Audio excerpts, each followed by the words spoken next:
We've got other heavyweight fights going on.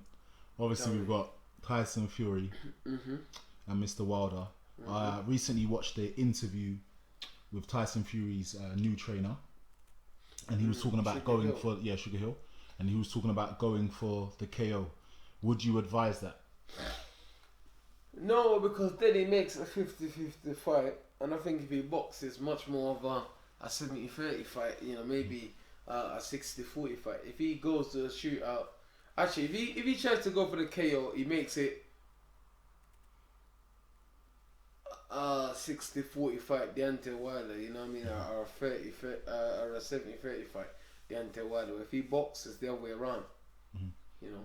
So being honest, we know that. But then saying that also, Deontay Wilder is kind of chinny as well. Every time he gets tagged, he get rocked. So Fury's a big guy, and he could potentially stop him. But I don't think that's a great game plan for Tyson Fury. But I think they're just saying that to get Wilder to try and box or whatever. You know, I think in boxing, a lot of things get said and not a lot of things happen. So let's see.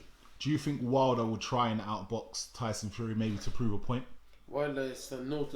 If Wilder outboxes Tyson Fury, then I'll be shocked. Well, this is boxing.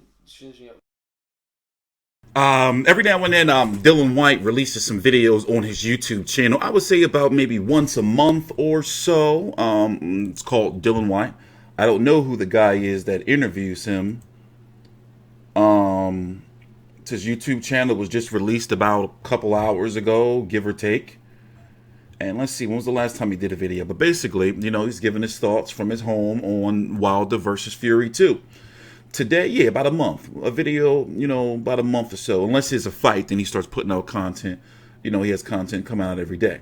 But anyway, he was talking about, you know, if Tyson Fury is going to live up to the promise as him going out there to try to knock Deontay Wilder out because he feels that he can't get a decision on the card here in the States. I don't think it's a good game plan. Tyson Fury is a very good boxer. He's the superior boxer overall in regards to skill than Deontay Wilder. That can be argued. Deontay Wilder has the power. That can't be argued. But as Dylan Whyte says, and I agree, if he goes out there to try to knock out Deontay Wilder, you know, and, you know, fighting out of the norm of what he's known for, then, you know, he can open up himself to be knocked out. I say use the range, use that 6'7" and 6'9" is what he's listed at, range. You know, those long arms. Don't be doing all that showboating and all that extra ducking and all that shit. Just outboxing, make him eat the jab. I'm TstreeT Controversy with FightView360.com. Dylan Whyte, we don't know who he's fighting next. He wants a big fight, whether it's Alexander Povetkin. I wouldn't be surprised if it's a Michael Hunter. He considers himself to be the fourth best heavyweight in the world. And right now, Tyson Fury, because my personal opinion, listen, you guys are entitled to your opinion. I'm entitled to my shit. All right? Get off my back. So, because I had Tyson Fury defeating Deontay Wilder in the first fight, despite the 2 knockdowns. Now, a lot of people, I understand, are going to say, well, how do you win a fight? You got knocked down twice because fights are on it's a point system, God damn it. So, I got Tyson Fury, Deontay Wilder, Anthony Joshua, and then it is safe to say Dylan Whyte. Alexander Usyk hasn't done anything at heavyweight yet. You know? And then you got like Angel Ruiz. You got to give him his props because no matter, he did, you know, upset Anthony Joshua. And Anthony Joshua had to fight a whole different, change his life pretty much to beat him in the second fight. And Angel Ruiz, you see him. He's my next video, by the way. And, you know, he's the 4th best heavyweight in the world. My opinion. Very, very sure. So I know you was previously asked who you think would win. You didn't really give an answer, to be honest. I want a direct answer of who you think would win. I want direct £10 million in my bank account, but it don't work like that all the time, does it? Will you be open to sharing some of that 10 million if you do get? Of course, you know, my boy, I'll boss you. Yes, for it. I'll give you 500 quid. What?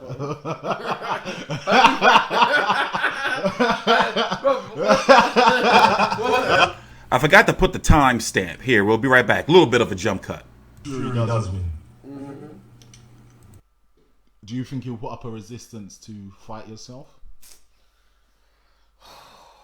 This question makes me angry. Fury had a chance to fight me before. Tyson Fury had a chance to fight me before. He asked for the diamond belt. Potato chips. My bad. It's much more higher belt than what Deontay Wilder has. And the WBC gave the belt and ordered the fight, and he turned it down. He turned it down, so I don't know. But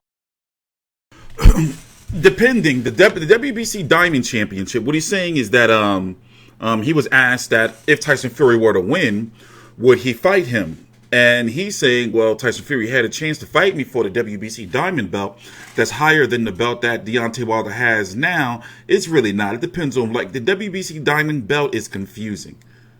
You know, for example, you got Callum Smith, who's the WBC Diamond champion, but he's not the mandatory for David Benavidez, Avni Yildirim is. It's weird. It's a couple of other stories I have about the Diamond belt, but, you know, to move on, Wilder and Tyson Fury are tied up for 2 fights in 2020. They're going to fight February the 22nd and sometime in the summer. And that means they'll fight 3 times before Dillian Whyte will get his mandatory shot. Now, I understand where, you know, Dillian Whyte hit a snag, even though they was doing him dirty before. But he failed the drug test. For whatever reason, whether it was sabotage or not, that slowed shit down. That gave the WBC the perfect ammunition to say, oh, cool, hurry up, get this Wilder Fury 2 shit done so, you know, we can push Dillian Whyte shit. The WBC has been on some real bullshit the last year. Like, you know, it's like with that franchise shit, with this shit, you know, with, you know, the interim belts now that they're, you know, like popping out for, what's supposed to be for an interim title? I forgot. A fight's coming up. Oh, Sergio Garcia versus Erickson Lubin or some old bullshit. You know what happened with Jamal Charlo, but whatever. Moving on. I like Dillian Whyte. He has arguably the best resume among active heavyweights right now, correct? Anthony Joshua, but you know, he did lose. But for the most part, he's been doing his part, staying active, and you know, he just can't get his shot. It looks like Anthony Joshua will be able to keep both of his titles. You know, the IBF and the WBO, and he'll be fighting Kubrat Pulev sometime before the summer, you know, maybe even as far as June. And then he'll have to fight Usyk if Usyk wins his next fight, which could be against Derek Chisora. And you got Joshua and his team, you know, talking about, you know, they're going to try to lure Deontay Wilder away if he beats Fury, you know. It's going to be a crazy... I'm going to be here, by the way, February the 22nd. We're less than a month away. It's going to be crazy if Tyson Fury wins. And I think he will win. And how the heavyweight division is going to be turned on its head. And there's, you know, it's the rematch clause. And depending on how he loses, I don't know. I'm getting hyped. We're going to be here for the press conference in just a few short hours from this video, about 3-4 videos after this. And we're also going to be reviewing Inside Wilder vs. Fury 2, which is going to be airing on free TV here in the States. I'm going to be reviewing every single episode. So, I'm TstreeT Controversy with FightView360.com. Please subscribe. Let's see what else, if I missed anything. By the way, this is about 30 minutes long on Dillian Whyte's YouTube channel, and he only really talks like boxing, you know, the first 10 minutes or so. Fury's very good at saying the right things in the public and conning the public and getting the public on his side. You know, he's a very clever guy at doing that. I give him that. One thing I do give him, very clever at doing that. So who knows? What is it about Dillian Whyte that just doesn't make it, I guess, attractive for these name brands to fight you? Nothing. I bring value. I bring credibility. I bring pedigree. I bring my record is full of undefeated fighters and top 10 fighters. Mm-hmm. So, you know, it's crazy that he can get the Joshua rematch before Wilder or Fury. Because let's say if Joshua wins, or a shot at those titles, let's say if Joshua wins, you know, there's a log jam at the top of the heavyweight division, for real. It's going to be interesting, man, the next year. But what is he going to do? Like, it's still the beginning of 2020. If he's not going to get a title shot, because there's only 2 champions, what's he going to do? Now, he is the interim champion, but what is he going to do? What fights can he get? Yeah, you got Povetkin and Michael Hunter. Andy Ruiz, I don't know what's going on with him. I don't think that Andy Ruiz next fight going to be a tough fight. I wouldn't be surprised if Andy Ruiz fights somebody like Christian Hammer or some shit in his next fight. No bullshit.